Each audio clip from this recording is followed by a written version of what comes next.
বন্ধুরা, আপনাদের সকলকে আমাদের চ্যানেলে স্বাগত জানিয়ে এই মুহূর্তের বড় খবর বলবো না, কারণ বড় খবরগুলো আপনাদের হজম হয়ে গেছে। আজকে একটা জাস্ট সাধারণ আপডেট নিয়ে এসেছি। সময় থাকলে দেখবেন, ইচ্ছে থাকলে দেখবেন। সময়, ইচ্ছে, ইন্টারেস্ট যদি না থাকে, কাউকে কোনোভাবেই প্রেসারাইজ করা হচ্ছে না, জোর করা হচ্ছে না। ভাই, সব কাজ ছেড়ে ইম্পর্ট্যান্ট টাইমটাকে ফালতু ফালতু নষ্ট করে ডিএনএ বাংলার খবর দেখার জন্য। তো এবার আসছি আমরা আমাদের আসল বিষয় নিয়ে, যে নিয়ে আজকের আমাদের এই আলোচনা, প্রতিবেদন, ভিডিও যাই বলুন। তো বিষয় হচ্ছে বন্ধুরা, আমরা গত পরশুদিন আপনাদেরকে জানিয়েছিলাম যে পার্শ্ব শিক্ষকদের আগামী সপ্তাহে রাজ্যের মুখ্যমন্ত্রী মমতা বন্দ্যোপাধ্যায়ের হাত ধরে ভাতা বৃদ্ধির যে ঘোষণা, সেই ঘোষণা হতে চলেছে। ফাইলের যে কাজ, ফাইল কিছু ডিস্টারবেন্স ছিল, সেই সমস্ত জটিলতা কাটিয়ে এবার সব কিছু ওকে, নবান্নে ফাইল পৌঁছে গেছে।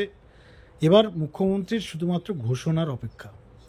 এই আপডেট আমরা গত পরশু আমাদের চ্যানেলে এক্সক্লুসিভ ডিএনএ বাংলা লাইভ বিকাশ ভবন থেকে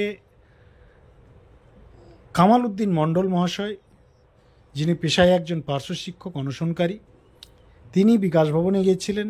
সেখানে আধিকারিকদের সাথে কথা বলেছিলেন, এসপিডির সঙ্গে কথা বলেছিলেন, এবং তিনি বিকাশ ভবন সূত্রে যে খবরটা পেয়েছিলেন সেই খবরটা একদম ক্লিয়ারলি আমাদের চ্যানেলে তিনি বাই সাক্ষাৎকার তিনি বলেছেন। তার টোটাল ইন্টারভিউ আমাদের এখনও পড়ে আছে, পরশু দিনের ভিডিও আপনারা দেখে নিতে পারেন। তো তার যেটা বক্তব্য, যে সব কাজ কমপ্লিট হয়ে গেছে, ফাইল কিছু জটিলতা ছিল সেগুলোকে সব কিছু ওভারকাম করে, সব কিছু সর্ট আউট করে ফাইল এই মুহূর্তে নবান্নে, এই মুহূর্তে ফ্লোরে, এবং মুখ্যমন্ত্রীর ঘোষণার অপেক্ষা। তিনি বলেছিলেন আগামী সপ্তাহে সম্ভাবনা রয়েছে। এবার বাকিটা সরকারের ইচ্ছে, মুখ্যমন্ত্রীর সদিচ্ছার উপরে ডিপেন্ড করবে। তো বন্ধুরা, সেই প্রতিবেদনকে নিয়ে, সেই ভিডিওর পর পার্শ্ব শিক্ষক সংগঠনগুলোর মধ্যে এই মুহূর্তে পুনরায় সেই ক্রেডিট নেওয়ার একটা হুড়োহুড়ি শুরু হয়ে গেছে। পার্শ্ব শিক্ষকদের এমনিতেই আপনারা জানেন, যত ধরনের নেতা আছে পার্শ্ব শিক্ষকদের মধ্যে প্রায় 2-4 ডজন এই মুহূর্তে নেতা সংগঠন আছে। আর নেতা প্রায় মোটামুটি ধরে নিতে পারেন আপনারা 15 থেকে 20 হাজার নেতা আছে। এবং আপনারা সকলেই জানেন পার্শ্ব শিক্ষকদের নতুন নতুন নেতাও ক্রিয়েট হয়, আউটসাইডার নেতা, ইনসাইডার নেতা, নতুন নতুন সংগঠন নেতা, মানে এগুলো মোটামুটি আপনারা দেখে অভ্যস্ত হয়ে গেছেন। কিন্তু যেটা সবথেকে ইম্পর্টেন্ট বিষয়, রেজাল্ট যদি আমরা কথা বলি, রেজাল্ট এখনও পর্যন্ত আপনারা পাননি কারো কাছে। বর্তমান সময়ে আপনাদের জানিয়ে রাখি, সবচেয়ে পপুলার সমগ্র শিক্ষার নেতা হিসেবে উঠে এসছেন ডক্টর আব্দুল সালাম মহাশয়, যিনি পেশায় পার্শ্ব শিক্ষক বা কোনো চুক্তিভিত্তিক শিক্ষক নয়, টোটাল আউটসাইডার নেতা। বিভিন্ন এনজিও মাধ্যমে তার বিভিন্ন কাজ রয়েছে, আরও একাধিক পেশার সঙ্গে তিনি জড়িত। ব্যক্তিগত বিষয় আমরা বেশি রিভিল করব না, আমাদের চ্যানেলে করা উচিতও নয়। তো যাই হোক, তিনি একজন আউটসাইডার নেতা, এবং বর্তমান সময়ে পার্শ্ব শিক্ষক থেকে শুরু করে সমগ্র শিক্ষার ভাতা বৃদ্ধির বিষয় নিয়ে তিনি একটা বড় রেভলিউশন নিয়ে এসছেন, বার্তার রেভলিউশন, পজিটিভ নিউজ। তিনি তার লাইভ বার্তাতে, তার স্টেটমেন্টে এখনও পর্যন্ত আজ অবধি কোনো নেগেটিভিটি, যে ভাতা বৃদ্ধি হবে না বা চান্সেস নেই বা হতে পারে না, এই টাইপের কথাগুলো উনি আজ অবধি পার্শ্ব শিক্ষকদের বলেননি। ওনার কাছে অলওয়েজ বি পজিটিভ মাইন্ডসেট নিয়ে তিনি সংগঠন চালাচ্ছেন। এখনও পর্যন্ত তিনি 100% কনফার্ম, 1000% আশাবাদী যে সব কিছু ওকে, মুখ্যমন্ত্রী ঘোষণা করবেন।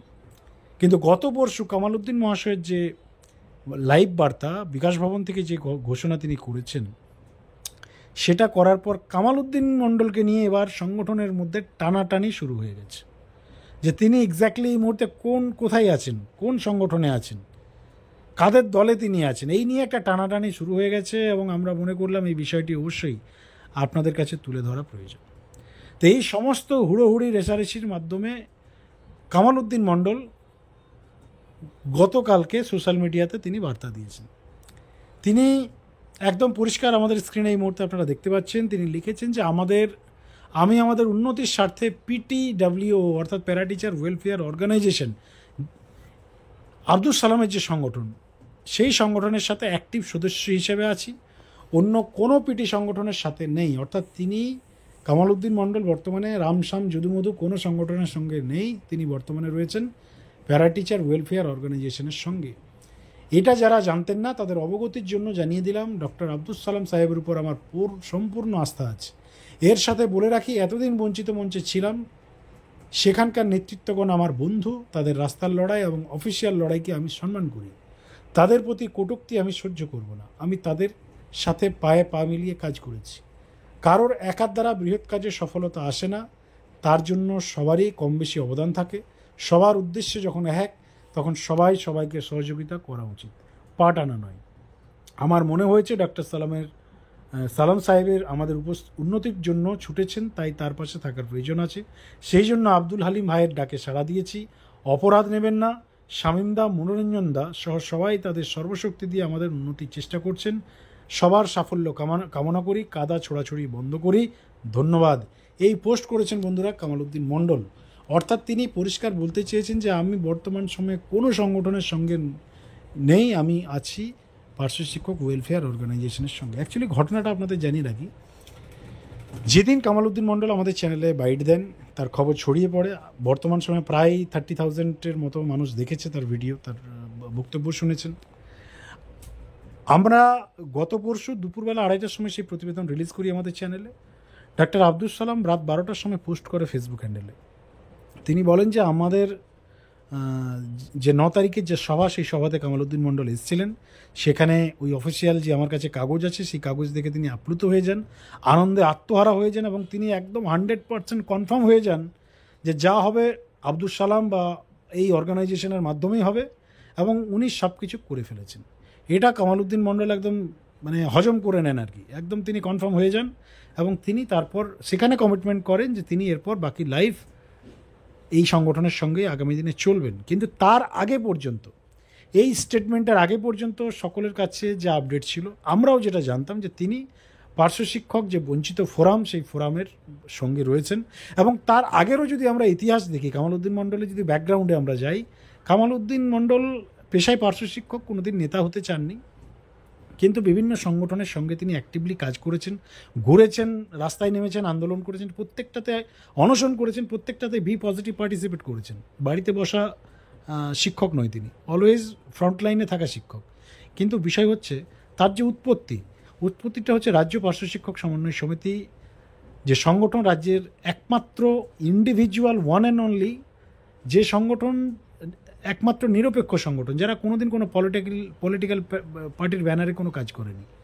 ইভেন এমন একটা সংগঠন যে সংগঠনের অলরেডি অ্যাচিভমেন্ট আছে, কিছু তারা করেছে পার্শ্ব শিক্ষকদের জন্য, তাদের জন্য অনেক কিছু পেয়েছে পার্শ্ব শিক্ষকরা, তার জ্বলন্ত উদাহরণ আছে।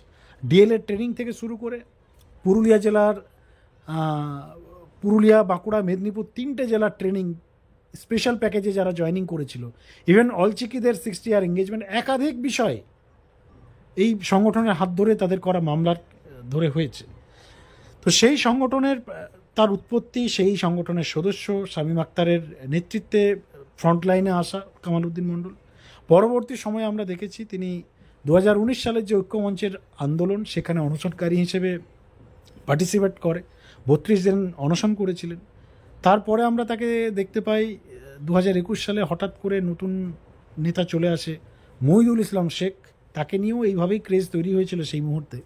এবারে যেমন ডক্টর সালামকে নিয়ে তৈরি হয়েছে, কিন্তু ডক্টর সালামের থেকেও অনেক মানে পপুলারিটি ছিল ডক্টর মহিদুল ইসলাম মহাশয়ের, কারণ তিনি একসঙ্গে সমস্ত কন্টেক্সচুয়াল সেক্টরগুলোকে লিড করছিলেন। এসএসকেএমএসকে, প্যারা টিচার, পৌরসভা, মাদ্রাসা, রামশ্যাম, যদুমধু, অর্থাৎ যত ধরনের কন্টেক্সচুয়াল শিক্ষা ডিপার্টমেন্ট আছে তিনি সবটাতেই লিড করছিলেন।